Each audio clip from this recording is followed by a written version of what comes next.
November 13th, 1994.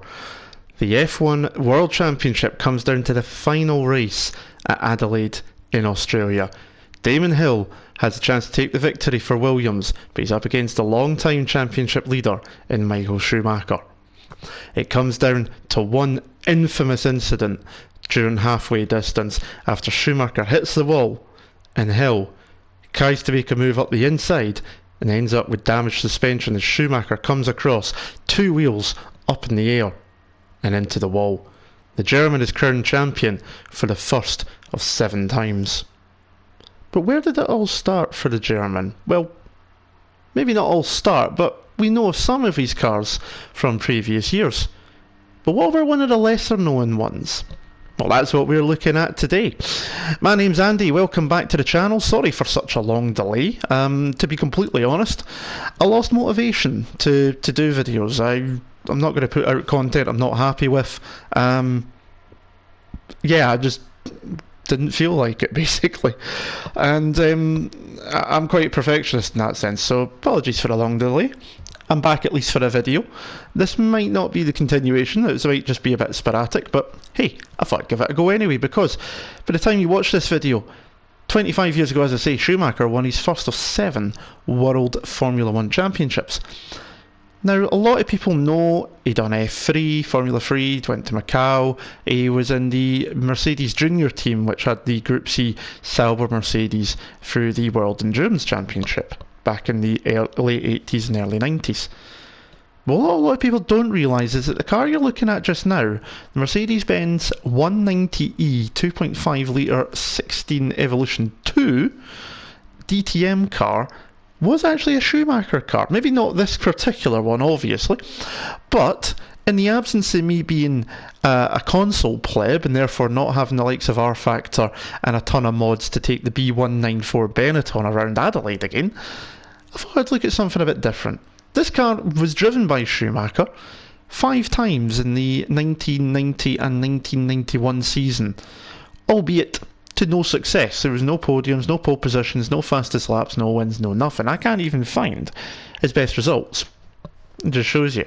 But he was only in for a few races. Now, this car is quite interesting because it's a fun car to drive in game as well. Part of the Group A series at the time, the Group A cars that were around, so you got the likes of the BMW, the Ford Sierra Cosworth, and even the Audi as well. The Audi 90, I think it was, DTM car too. So it was a very competitive time in what we know as DTM, Deutsche Tourenwagen Messerschmitt. I can't pronounce anything, but we all know what DTM is, basically.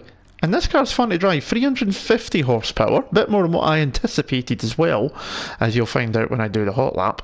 Could have done that first. And very lively, capable of around about 170, 180 miles an hour at its best. Obviously you need a very long straight and a good setup for that one. And I thought, why don't we take it to the green hell, and why don't we see where it stacks up with all the other cars we've done over the years, or over the last year actually, to be perfectly blunt. So, shall we see what it can do? If you do want to see any other ones, click the link up above, or in the chat down below, and you'll be able to see the whole playlist of all the classic cars I've done through the series. You want to see me redo one that I can do over the Nordschlife, or if you can think of a new one that I haven't picked up yet, do leave a comment below. But for now, let's head to the Nordschlife. So here we are then on the green hell one more time. It's been a while since I've done this, that's for sure.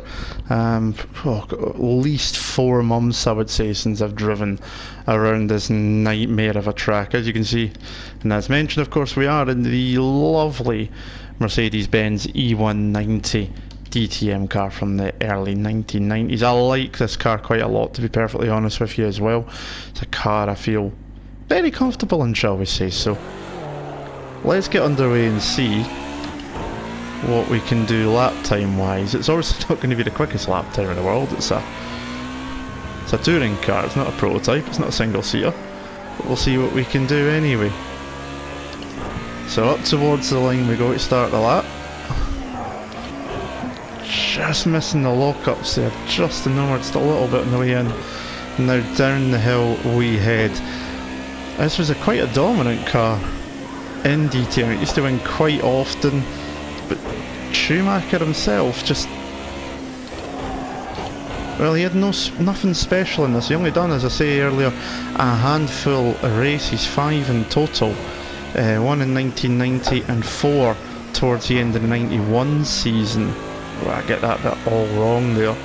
And no fastest laps, no podiums, no wins, no nothings.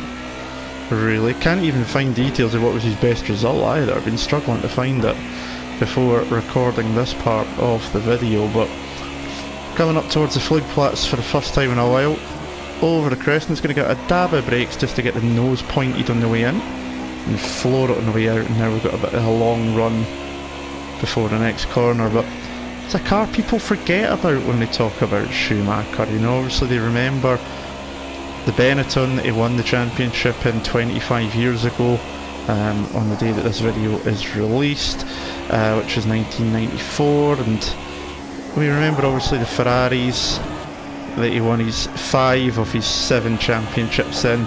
Some people even remember the Sauber Mercedes sports car, the Group C monstrosity it was just unbelievable, that thing in Le Mans spec, 240 miles an hour supposedly, just incredible. So people remember them, they don't really remember this car as being a Schumacher car because, well, he didn't do much in it, he didn't win anything, as I say, and he only done a handful of races. Big massive sideways moment there, it's cost me a second or two. Just getting on the throttle at the wrong time there, the car just wanted to step out. People don't remember this car, but it is a really nice car to drive. If you've not driven this car yet in Project Cars, give it a go, because it is actually quite a nice car to drive, quite fun, quite lively. No traction control. It did have ABS, not that we're making much use of that today. Down to second this time by. I've not been doing that in second in my practice laps, so why I decided now would be a good time to do second, I don't know. I just want to get the nose pointed and just using the brakes, trail braking a little bit, just to try and get the nose gently into the corner. And you see the car just wanting to slide away through this tricky part there. Downhill on the brakes, and you can see I'm fighting with the wheel. Got it back under control.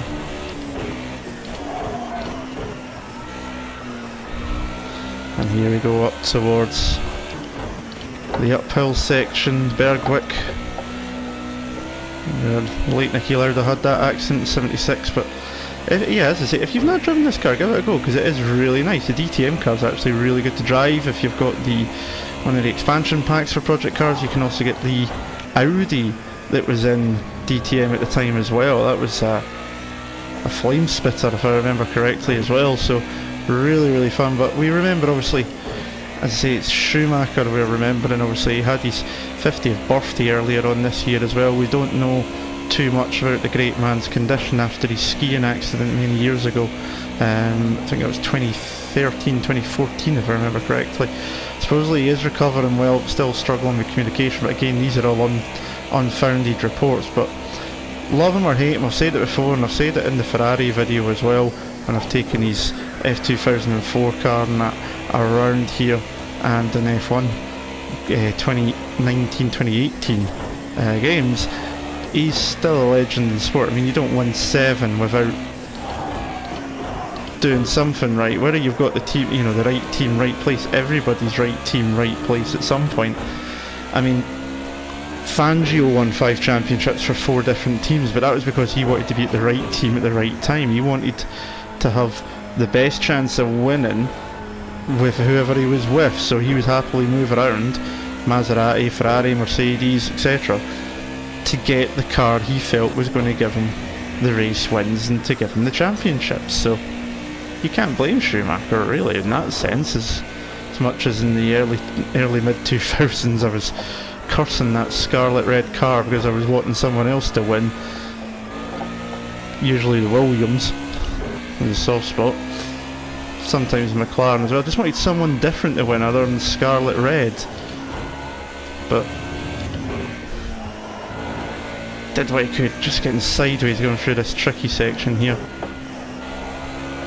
Very easy to get it wrong. Big bit of opposite lock there as I got in the power over the rise of the crest, just pushed me to the right hand side.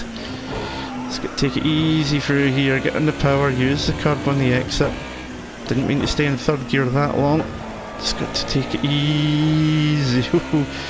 Because of the undulating nature of this track here, it's so easy to just get in the power where you've got no TC, no traction control, and the car just wants to, there you go, it just wants to swap ends in itself.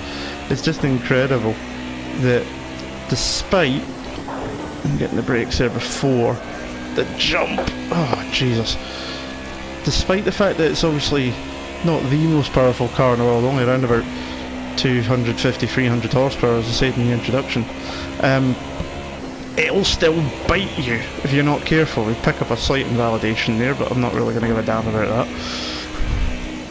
I'm just happy I kept it on the track. Thing didn't want to go there. It's so easy to get it wrong through that quick section. This car just doesn't want to go, and you can see him fighting away at the wheel again up to the second carousel.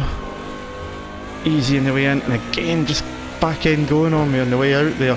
Doesn't like the changes, this standard setup that I've got on. It's very twitchy. Again, try and keep these all on their baseline setups when I do them, and now I can finally breathe for a minute as we come down the long back straight. It's going to take a wee bit of time before we get towards the final couple of corners. It's going to be a 7 minute something. It's just going to be a case of 7 minutes. What is the question? That world record is 6:17. That's in a V8 supercar, so you can ignore that one. Very much so. Just trying to sneak over to 150. We'll probably hit it as we come down the hill here on the other side. Here we go, down the plunge. And there's 150, over to 152 in fact. I'm going to get the brakes a bit early. I'm going to get down to 5th here now. And just get the car slowed down. I had to concentrate there, that's why I went quiet. Sliding everywhere as we come up to the final corner. Beautifully opposite lock on the way out. Across the line we head. And it's a 7:38.017, so woo! As I lose it on the way out of turn 1 next time by. Good job I wasn't doing another lap. It's a fun car this, it really is. As I say, if you've not tried it before, you should, because I've had some good online races in this car. You've got the other Group A cars as they call it, you've got the Ford Sierra, the BMW in there, the Audi. It's a really good class of racing, but this car for me is the best balance personally. It's got good speed. It is twitchy in this stable setup, I'm not going to lie, but I do much prefer this over the others in the class, and it's a little bit of an unforgotten gem when it comes to the great man himself and Michael Schumacher, because he didn't do many races in this, didn't win anything in this, and I think it is the only category he didn't win anything in. He won it, well, he won in the Sports Car Championship with the Sauber Mercedes, he won in Formula 3, we obviously know he won in Formula 1 as well in karts, so incredible career, and obviously we wish him the best still in his recovery from that skiing accident. Hopefully we can hear some official news soon. I think that would be nice for the fans, but I do understand the families want to keep things private. But that is it for first video back doing this after a while. Hope you enjoyed it. I'll try and be back again, but I'm not sure when the next one will be. So try to just drift my way through there and completely mess it. That's why I don't do drifting. Until next time, my name's Andy Campbell. Do hit the like button, comment and subscribe as well. Tell me any other cars you want to see me fling round the Nordschlife in an inappropriate manner. Till next time though, I'll see you again soon. Ta-da.